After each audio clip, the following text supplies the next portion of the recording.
Naaresto ng mga otoridad ang top 8 regional most wanted person sa Ilocos Region dahil sa kasong 2 counts of statutory rape. Alamin ang detalyo ng report mula kay Police Corporal Rafi Veloria.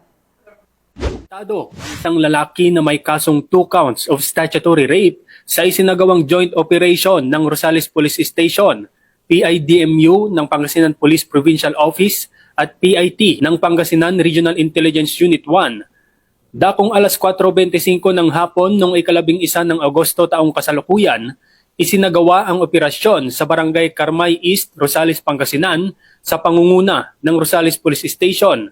Katuwang ang iba pang unit ng PNP na nagresulta sa pagkakaaresto ng itinuturing na top 8 regional most wanted person sa Ilocos Region na si alias Jomar, 22 anyos, walang asawa, isang construction worker at residente ng Barangay Station District, Rosales, Pangasinan.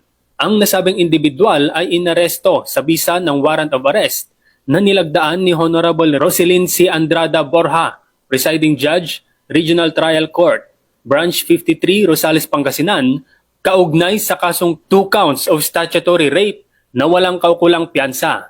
Sa kasalukuyan, nasa kustodiya na ng Rosales Police Station ng akusado para sa wastong disposisyon at dokumentasyon.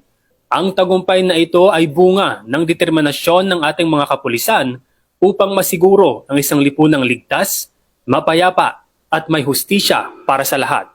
Mula dito sa Ilocos Region, ako ang inyong PNN correspondent, Police Corporal Rafi Veloria, alagad ng batas, tagataguyod ng Balitang Pulis.